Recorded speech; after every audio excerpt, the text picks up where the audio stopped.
ಗುರುವಿನ ಗುಲಾಮನಾಗುವ ತನಕ ದೊರೆಯದನ್ನ ಮುಕುತಿ. ಈ ಸಾಲು ಎಷ್ಟು ಸತ್ಯ ಅಲ್ಲವೇ?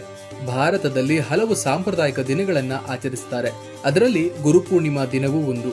ಆಷಾಢ ಶುದ್ಧದಲ್ಲಿ ಬರುವ ಗುರುಪೂರ್ಣಿಮಾವನ್ನು 2026 ಜುಲೈ 10ರಂದು ಆಚರಿಸಲಾಗುತ್ತೆ. ಈ ದಿನವನ್ನು ಗುರುಗಳಿಗೆ ಗೌರವ ಸಲ್ಲಿಸುವ ಮತ್ತು ಕೃತಜ್ಞತೆ ವ್ಯಕ್ತಪಡಿಸುವ ಹಬ್ಬವಾಗಿ ಆಚರಣೆಯನ್ನ ಮಾಡಲಾಗುತ್ತೆ.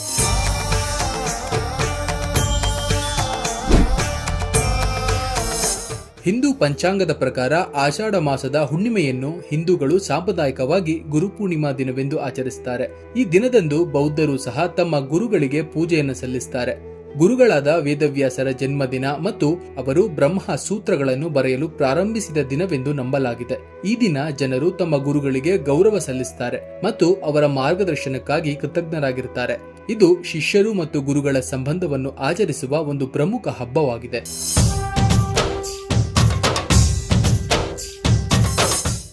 ಎಲ್ಲರ ಜೀವನದಲ್ಲೂ ಒಂದಲ್ಲ ಒಂದು ರೀತಿಯಲ್ಲಿ ಗುರುವಿನ ಸಂಪರ್ಕವಿರುತ್ತೆ. ತಂದೆ ತಾಯಿಗಳ ರೂಪದಲ್ಲಿ, ಶಿಕ್ಷಕರ ರೂಪದಲ್ಲಿ, ವೃತ್ತಿಯನ್ನು ಹೇಳಿಕೊಡುವ ಮಾರ್ಗದರ್ಶಕರ ರೂಪದಲ್ಲಿ ಎಲ್ಲರಿಗೂ ಗುರು ಪ್ರಭಾವವಾಗಿರುತ್ತೆ. ಗುರುಪೂರ್ಣಿಮೆಯ ದಿನ ಗುರು ಪ್ರಭಾವ ಇತರ ದಿನಗಳಿಗಿಂತ ಹೆಚ್ಚು ಪ್ರಭಾವಶಾಲಿಯಾಗಿರುತ್ತೆ.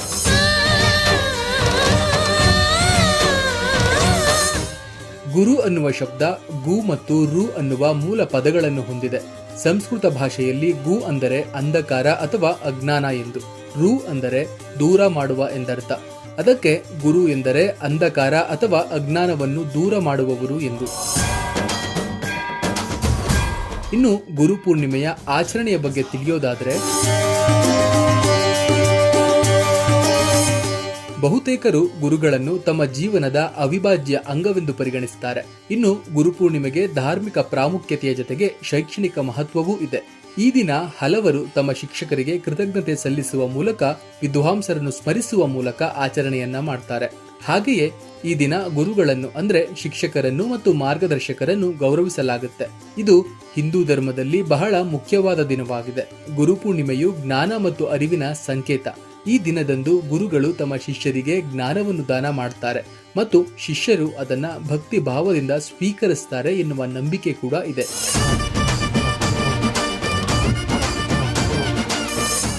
ಇನ್ನು ಗುರುವಿನ ಮಹತ್ವವನ್ನು ಭಾರತದ ಪವಿತ್ರ ಗ್ರಂಥವಾದ ರಾಮಾಯಣ ಮತ್ತು ಮಹಾಭಾರತದಲ್ಲಿಯೂ ನಾವು ಕಾಣಬಹುದು. ರಾಮಾಯಣದಲ್ಲಿ ಭಗವಾನ್ ರಾಮನ ಪ್ರಮುಖ ಗುರುಗಳು ಋಷಿ ವಸಿಷ್ಠ ಮತ್ತು ಮಹರ್ಷಿ ವಿಶ್ವಾಮಿತ್ರರಾಗಿದ್ದರು. ವಸಿಷ್ಠರು ರಾಮನ ಕುಟುಂಬದ ಪೂರ್ವಜ ಗುರುಗಳಾಗಿ ರಾಜಕೀಯ ಜ್ಞಾನ, ವೇದಗಳು, ಪುರಾಣಗಳು ಹಾಗೂ ಧರ್ಮದ ಮೂಲಭೂತ ಶಿಕ್ಷಣವನ್ನ ನೀಡಿದರು.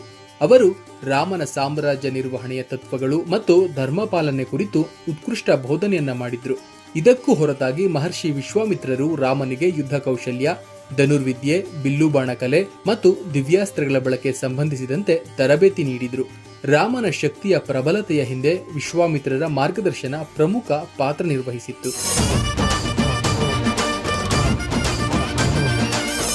ಇನ್ನು ಮಹಾಭಾರತದ ಗುರು ಪರಂಪರೆಯಲ್ಲಿ ಅರ್ಜುನನ ಯುದ್ಧ ಕಲೆ, ವಿಶೇಷವಾಗಿ ಧನುರ್ವಿದ್ಯೆಯ ಮುಖ್ಯ ಗುರು ದ್ರೋಣಾಚಾರ್ಯರು ಆಗಿದ್ದರು. ದ್ರೋಣಾಚಾರ್ಯರು ಪ್ರಸಿದ್ಧ ಯೋಧ ಹಾಗೂ ಗುರುಗಳಾಗಿ ಪಾಂಡವರು ಮತ್ತು ಕೌರವರ ಕುಟುಂಬದ ಮಕ್ಕಳಿಗೆ ಯುದ್ಧ ಕೌಶಲ್ಯಗಳನ್ನು ಬೋಧಿಸಿದರು.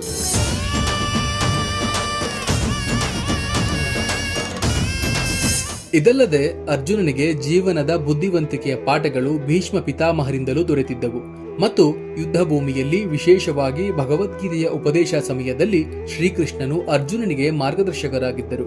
ಕೃಷ್ಣನು ಅರ್ಜುನನ ಮನಸ್ಸನ್ನು ಶಾಂತಗೊಳಿಸಿ ಧರ್ಮ, ಕರ್ತವ್ಯ ಮತ್ತು ಮೋಕ್ಷದ ಬಗ್ಗೆ ಆಳವಾದ ಬೋಧನೆ ನೀಡಿದರು. ಹೀಗಾಗಿ ಜೀವನದಲ್ಲಿ ಎಲ್ಲರಿಗೂ ಒಂದಲ್ಲ ಒಂದು ರೀತಿಯ ಆಶೀರ್ವಚನ ಗುರುವಿನಿಂದ ಸಿಕ್ಕಿರುತ್ತದೆ.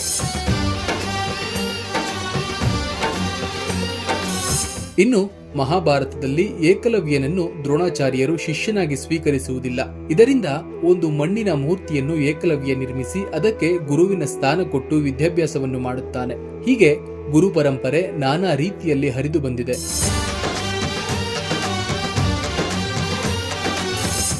ರಾಷ್ಟ್ರೀಯ ಸ್ವಯಂ ಸೇವಕ ಸಂಘದಲ್ಲಿ ಗುರುಪೂರ್ಣಿಮೆಯನ್ನು ವಿಶೇಷವಾಗಿ ಆಚರಿಸುತ್ತಾರೆ.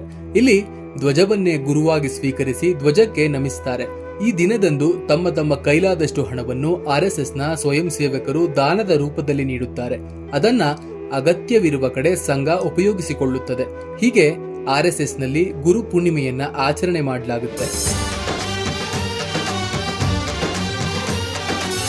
ಗುರು ಪೂರ್ಣಿಮೆಯು ಆಧ್ಯಾತ್ಮಿಕ ಬೆಳವಣಿಗೆಯ ಒಂದು ಪ್ರಮುಖ ದಿನವಾಗಿದ್ದು, ಕೆಲವರು ಈ ದಿನ ಉಪವಾಸ ಆಚರಿಸುತ್ತಾರೆ ಮತ್ತು ಧ್ಯಾನದಲ್ಲಿ ತೊಡಗುತ್ತಾರೆ.